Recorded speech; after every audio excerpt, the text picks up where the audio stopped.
انہیں گاڑی سے باہر نکال رہی ہیں اور وہ ریزسٹ کرتی ہیں اور وہ پوچھتی ہیں کہ انہیں کس الزام میں گرفتار کیا جا رہا ہے، کیوں گرفتار کیا جا رہا ہے، اور پھر بتایا کچھ نہیں گیا. یعنی جو پروٹوکولز تھے، آپ کسی شخص کو اگر آپ کے خلاف مقدمہ ہے اور اس شخص کو گرفتار کرنا پولیس چاہتی تو کرے، شوق سے کرے.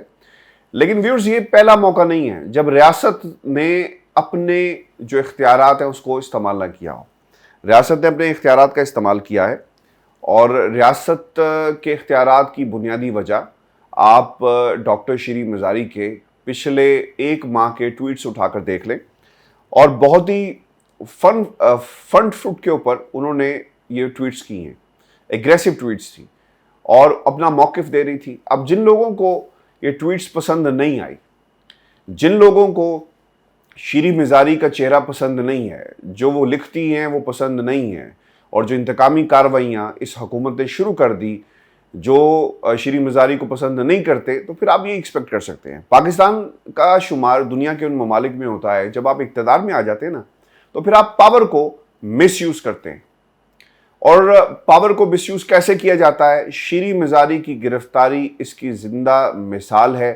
اور میں آپ کو ویورز بڑے ذمہ داری کے ساتھ یہ کہہ رہا ہوں کہ جب یہ کیس عدالتوں میں جائے گا اور جب اسلام آباد ہائی کورٹ میں، جس طرح فواد چودھری صاحب کہہ رہے ہیں کہ ہم درخواست دائر کریں گے، اب دیکھنا یہ ہوگا کہ جورسڈکشن کا معاملہ تو نہیں کہیں آ جاتا، چونکہ پولیس ہے راجن پور کی ڈی جی خان کی، اور پھر اس پہ بھی بحث ہو سکتی ہے.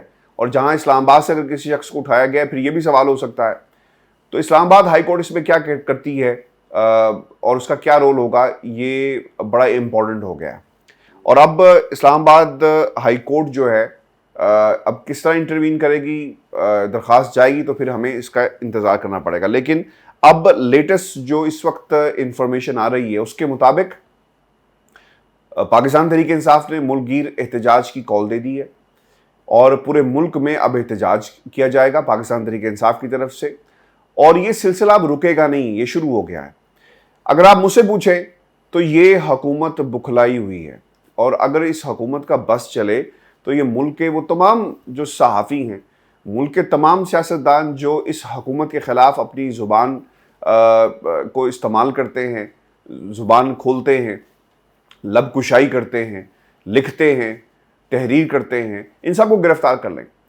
پاکستان کی امپورٹڈ حکومت کا اگر بس چلے تو وہ لندن میں ان تمام صحافیوں کو بھی گرفتار کر لیں جو ان کے خلاف بولتے ہیں. اور یہ ان کی یہ بھی کوشش ہو، اگر ان کے بس میں ہو، کہ یہ لندن پولیس کو بھی پنجاب پولیس بنا دے، اور نیشنل کرائم ایجنسی کو بھی اپنے جو پاکستان کے ادارے ہیں وہ بنا لے. اور ان کی کوشش ہے کہ اگر ان کے بس میں ہو تو رانا ثناء اللہ صاحب جو پاکستان میں کر رہے ہیں وہ سب کچھ لندن میں بھی کریں اگر ان کے اختیار میں ہو. لیکن مسئلہ یہ ہے کہ ان کے اختیار میں یہ سب چیزیں نہیں ہیں. آپ کو یہ بتاتے چلیں کہ آئی جی اسلام آباد اور پھر اس کے بعد آر پی او راولپنڈی تبدیلی ہوئی، اور تبدیلیاں اس لیے کی جا رہی ہیں کہ آپ نے جو محاذ لگنا ہے، اور اب اس کنفرنٹیشن کو کوئی روک نہیں سکتا. پاکستان میں ویورز لانگ مارچ کا اعلان ابھی نہیں ہوا، لیکن لانگ مارچ سے پہلے ملک گیر احتجاج کا اعلان ہو گیا ہے.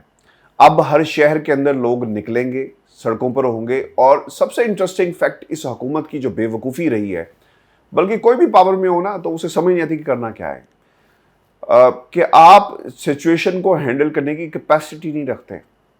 اب بخلاہٹ کا شکار ہے، اور بخلاہٹ یہ ہے کہ اگر یہ لانگ مارچ شروع ہوا، پاکستان تحریک انصاف اگر اسلام آباد پہنچتی ہے اور قافلے پہنچتے ہیں تو پھر اسے کنٹرول کیسے کرنا ہے؟ کوئی نہ کوئی بہانہ بنا کر لوگوں کو گرفتار کیا جائے گا، اور گرفتاریاں ہوں گی، یاد رکھیے گا. گرفتاریوں سے کوئی نہیں بچ سکتا.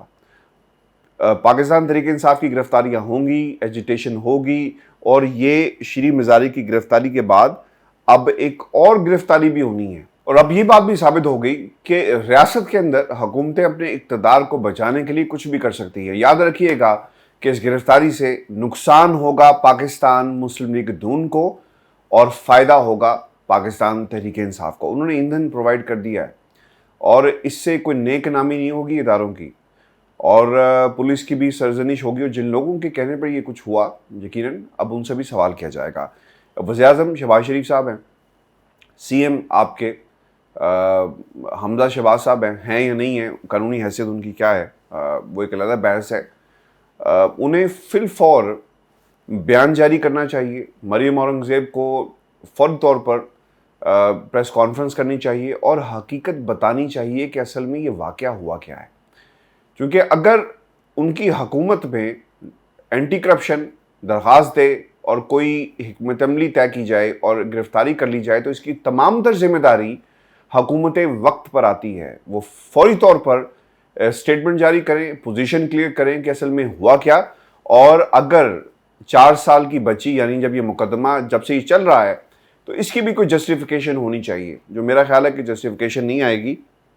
اور ابھی ایک اس میں اور بھی کام جو چلاکی کی گئی ہے وہ بڑی خیر سبھی کرتے ہیں کہ آج ہفتے کا دن ہے اور پاکستان میں شام کا وقت ہوا چاہتا ہے, عدالتیں بند ہوں گی, ڈیوٹی جج موجود نہیں ہوگا, کل اتوار آ گیا, تو جو آپ نے رگڑا لگانا ہے نا کسی کو گرفتار کر کے, اور وہ آپ رگڑا جو ہے وہ لگا سکیں گے.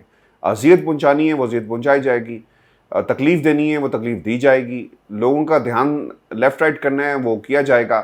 لیکن یہ حکمت عملی جو نون لیگ نے اپنائی ہے یہ بیک فائر کرے گی اور بہت بری طرح بیک فائر کرے گی. کیونکہ یاد رکھیں, آپ نے عمران خان کی حکومت کو گھر بھیجا, لوگ سڑکوں پر آ گئے. آپ ایسے ہتھ کنڈے استعمال کریں گے تو لوگ پھر آپ کا گریبان پکڑ لیں گے. یہ بڑی یہ اوپن سیکرٹ ہے, اس سے کوئی چھپ نہیں سکتا, اور یہ سب کچھ پاکستان میں آپ دیکھیں گے.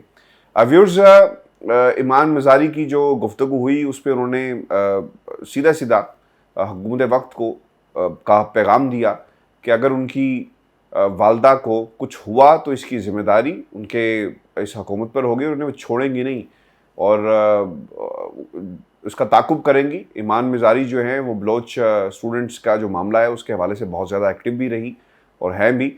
اور ایمان مزاری اگر یہ بات کر رہی ہے جو بیٹی ہے شری مزاری کی, تو پھر حکومت وقت کے لیے ایک بہت بڑا ایک ٹاسک ہے, ایک بہت بڑی ہرڈل ہے جسے عبور کرنا ہے. کیونکہ ایمان مزاری خاموشی سے نہیں بیٹھیں گی. پاکستان تحریک انصاف کے لوگ پہنچے ہیں, بابر اعوان پہنچے, فواد چودھری پہنچے, شبلی فراز پہنچے, زلفی بخاری, فاروق حبیب, تمام لوگ پہنچے ہیں تھانہ کوثار میں. لیکن اس سے پہلے کہ یہ پہنچتے انہیں وہاں سے ڈی جی خان کی طرف جو ہے وہ روانہ کر دیا گیا ہے. اور اب یہ بھی عین ممکن ہے کہ جو پاکستان تحریک انصاف کی جو قیادت ہے وہ ڈی جی خان کے حوالے سے بھی کوئی کال دے جہاں پہ شری مزاری کو رکھا گیا ہے. چونکہ یاد رکھیں شری مزاری صاحبہ ایک استاد بھی ہیں اور انہوں نے بہت سارے جنرلز, بہت سارے جو بریگیڈیئرز ہیں, بہت سارے کرنلز جو ہیں فوج کے جو لوگ ہیں ان کو بھی پڑھایا ہے. یہ بہت انٹرسٹنگ ہے. تو ایک استاد کے ساتھ آپ یہ سب کچھ کریں تو میرا خیال ہے کہ آپ کو ہوش کے ناخن لینا چاہیے. پروٹوکولز کو اگر آپ فالو کرتے, اگر انہوں نے قانون توڑا, کوئی جرم کیا ہے تو اس کی سزا ملنی چاہیے, لیکن ایک طریقہ کار ہے. اور اب پاکستان تحریک انصاف نے سڑکوں پر آنے کی کال دے دی ہے. اور میں آپ کو ایک بات بتاؤں کہ یہ جو اگلے 28 گھنٹے, 24 گھنٹے, 48 گھنٹے جس کا ہم ذکر کرتے ہیں نا کہ کچھ ہو جائے گا, تو یہ سب کچھ جو ہو رہا ہے یہ وہی 48-24 گھنٹے جو بہت اہم ہے جس کا ہم بار بار تذکرہ کرتے ہیں. حکومت بروکلاہٹ کا شکار ہے اور حکومت کو سمجھ نہیں آ رہی کہ اس نے کرنا کیا ہے. آپ اپنے کمنٹس بھیجیے گا, چینل کو ضرور سبسکرائب کریں. آپ کی سپورٹ کی بہت ضرورت ہے, خصوصاً اس وقت میں جب پاکستان میں صحافیوں کا گلا دبایا جا رہا ہے, لوگوں کی آواز آگے نہیں پہنچ پا رہی کیونکہ میڈیا کو کنٹرول کر لیا گیا ہے. اور میڈیا اس وقت کسی کا غلام بن چکا ہے. مجھے اس پہ زیادہ بات کرنے کی ضرورت نہیں ہے, آپ زیادہ بہتر سمجھتے ہیں کہ کس قسم کی رپورٹنگ پاکستان میں ہو رہی ہے. اپنے کمنٹس بھیجیے گا, چینل کو ضرور سبسکرائب کریں اور زیادہ سے زیادہ شیئر کریں. یہ اس لیے نہیں ہم کہتے کہ ہمیں کوئی لالچ ہے, اس لیے میں آپ سے یہ کہتا ہوں کہ کسی نہ کسی نے تو حقائق بتانے, تصویر کا جو دوسرا رخ ہے جو چھپا ہوا ہے وہ یقیناً ہم آپ کے سامنے اسی طرح لاتے رہیں گے اگر یہ پلیٹ فارم سکسیسفل ہوگا. اجازت دیجیے, اللہ نے کے بعد.